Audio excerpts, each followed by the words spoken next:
Ed, introduce yourself, tell me what you do. Ed Wiersma, aka Fast Eddie, aka Fairly Fast Eddie, and now the promoter at the Oval at Rad Torque Raceway. Born in 57, as you can see, 57. What got you into doing this in the beginning as far as like getting into a sprint car? How did you end up finding this dirt racing and getting involved with it? Well, back in my teenage years, my old hot rod back here, 43 some years ago, I've done a lot of street racing. After tickets and losing my license a few times, settling down, had a job, getting married, got into business, made enough money that now I can afford to get look at racing.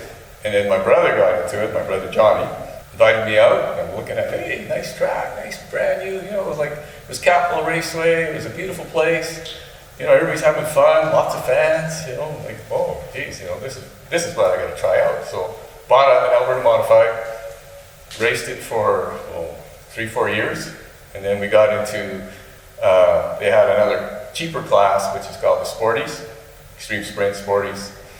Cheaper, a cast iron motor, about 500 horsepower, little wing, and that's a sprint car. It was identical to the 360 car, but motor was a lot cheaper and less horsepower, smaller wing. So there was some cost savings, but it did bring in a new group of people. So I did that till I think 68, and then I switched over to 360. Started racing with the Flemings and Moran and Duperon and all those guys, and that's what I've been doing since, is racing the 360s. But we got back to sportsmen. I think the 360s petered out. There was just less and less of them, and then I actually didn't race for a few years, and then I came back. And I said, hey, I'm gonna, let's do the sportsman. There's more sportsmen than there was 360s. It was just as much fun. They put the big wing on it, so they look just like 360 cars. And that's what I'm still doing. So are you gonna be running the Alberta Extreme Sprint Car Series this year with your 57 car? Yeah. I might not be driving. Okay. I don't know how much driving I will be doing this year. I should have both cars out again this year, so I can take my second car, if I feel like going for a heat race, I'm going to hop in the car and, put in a 10-lap heat race. Most of it's going to look the same as last year. I'm hoping, we have a good car count. That's always, number one on my list. Number two is weather. We've got a couple races to start off the season, so when is the first event out at the Oval at Rad Torque? We start in May. Test and tune is the 12th. It's a day thing. So everyone, you have the cars ready for the 13th, which will be race number 1.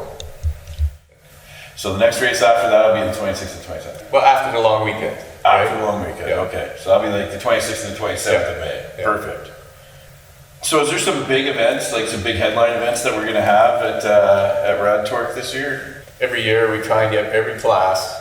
We call it Extreme Cup for the sprint cars. It's the Western Cup for the late models. The hobby stocks, I'd have to look it up what they're calling. They're having a big event, and then the mini stocks also have a big event. Right. So it's a money event. And they're doing the Dirt Super Nats. Okay. Is that what they're calling it this September year? 1st to 2nd, yeah. The Dirt Super Nats for the mini stocks, and then we've got the Extreme Cup for the sprints, which is going to be August 4th and 5th, so that's right around the long weekend. It is going to be a long weekend. Excellent. And then we've got the Western Cup on July 14th and 15th, which will be the late models. Yeah, that'll be the late models. That's their big race of the year. Years ago, I remember Gold Cup, 30, 40 cars. The stands were full.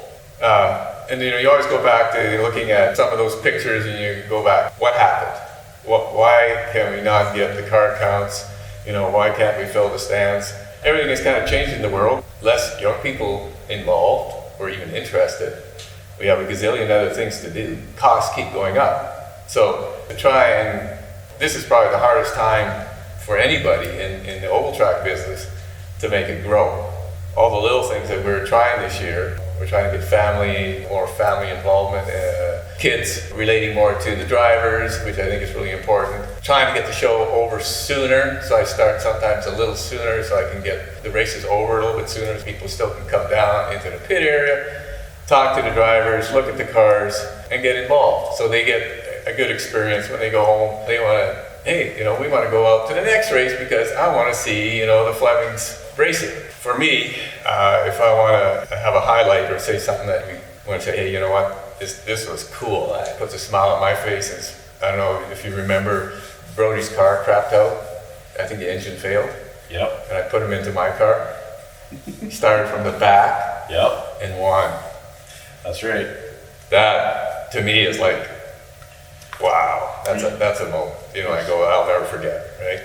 Those comeback moments where we've seen that a couple of times, and I think another one, Johnny had a weekend there where he balled it up on the Friday night, and then next day I talked to you at like 4 o'clock, and I'm like, so has Johnny got his car back together? And you're like, I don't know, I don't think he's gonna make it. And then I'm up in the tower announcing, and then all of a sudden this 34 car comes whipping out on the back wheels only. I'm like, here he is, and he's back, and that thing was on fire. But that keeps you coming back too, right? If you come back from that and you win, I mean, you're good for the whole season. You're so high. It's such a good feeling. Over the last 2 years, what's been the most satisfying out of the challenge so far of taking over the promotion of the dirt racing at the Oval at Rad Torque? Tickled pink that I've had so much support. I've had very, very few people peeled with me. I get more thumbs up than thumbs down. I get lots of thumbs up that we've had a great racetrack. But overall, we've had just a great racetrack, and people, are really, they appreciate that. The fact that I've had so much support from everybody that I know at the track. I'm hoping that I can do that again this year, keep 99% of the people happy, and put on a good show. In the end of the day, what are you going to do it for? Memories.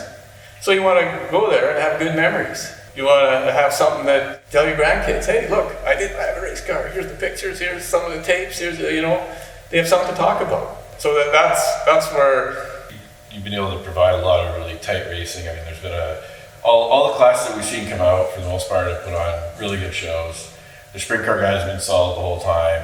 We've had really good car counts out of the mini stocks. The little I call them the buzzing bees there, the horde of bees that rip around the 600 mini sprints are always put on a good show. I mean, they're fast. It's gonna be exciting to see another season.